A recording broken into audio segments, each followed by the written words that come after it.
Being grateful to Allah, my brothers and sisters. Another feeling that has to come through your mind and your heart while you're praying is what Allah gave you. What Allah deserves, subhanahu wa ta'ala. Forget about His feet, forget about His love.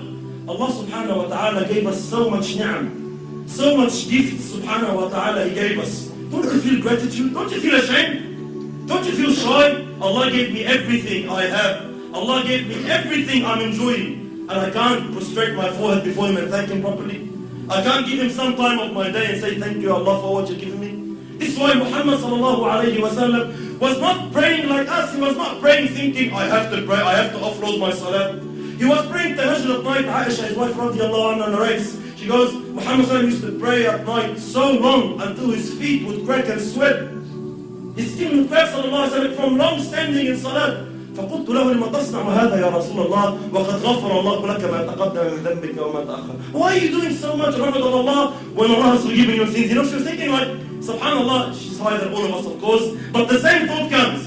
Imagine if I say to you, brother, you're going for Firdaus al-A'la, don't worry about it, what will happen? We'll end up clubbing every day, no one will start praying. But Muhammad sallallahu alaihi wasallam, although he knew, khalas, let's see, salah, you know, Jannah is guaranteed, the highest ranks. Never prepare for hellfire to touch Him, sallallahu alaihi wasallam. He knows he's in the highest ranks. But yet, he used to pray so long. So Aisha was confused. Why are you doing so? Let's rest. So he says, look at the hadith. قال أفلا أحب أن أكون عبدا شكورا. Shouldn't I wish, shouldn't I want to be a thankful slave of Allah subhanahu wa ta'ala? I want to thank Allah. I feel this gratitude. Muhammad sallallahu alayhi wa sallam was shy from his Lord. He had the shyness in his heart. Allah made me a prophet.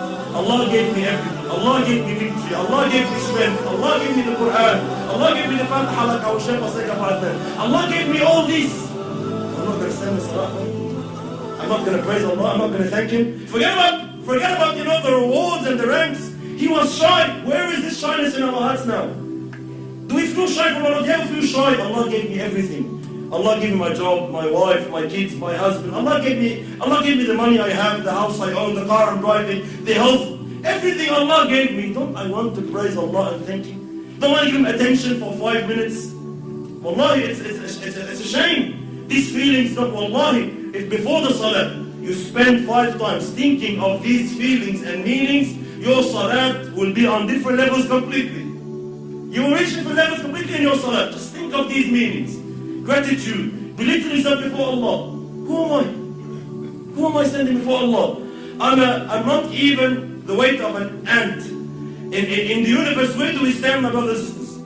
All this world, all this universe, compared to the first heaven, all this, you know, this land, compared to the first heaven, is like a ring in the desert. The first heaven to the second heaven is like a ring in the desert. A ring in the desert. The third heaven to the fourth heaven like a ring in the desert, and as such, and as such. And all the heavens compared to the arsh of Allah is like a ring in the desert. All this universe is nothing compared to Allah subhanahu wa ta'ala. It's nothing compared to Allah. Where are you on scale? Where are you? You are nothing. Who are you? Allah allows you to stand before Him. You must feel, you must believe in yourself. Say, Allah gave me this opportunity. How can Allah grasp it? How can I take it? How can I use it properly? I'm standing before Allah. I belittle myself. I belittle my a'mal. Never ever ever pray and feel that Allah owes you something. Never ever pray and think, you know what, Allah, I've prayed in the mosque 5 times salah for the past 5 years. I deserve.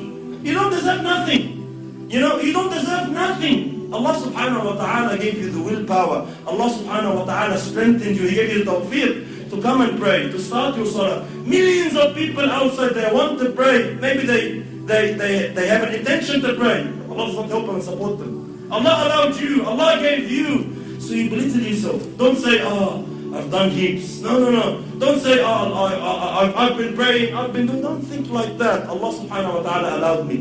My a'mal are so little compared to what Allah gave me. My brother's a'alim was once saying, if I was to put your eyes on the market, how much would you pay to get your eyes back? If someone comes and says, I'll give you $1 billion, give me my eyes. Give me your eyes. Would you give him? $1 million. So what do we do with the billions? You take my eyes, I'm not going to do anything in life. Thank you, give your billions.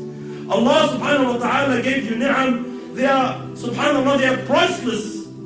Don't you want to, you know, don't ever pray and think, I've prayed Allah enough. I've worshipped Allah enough. Never.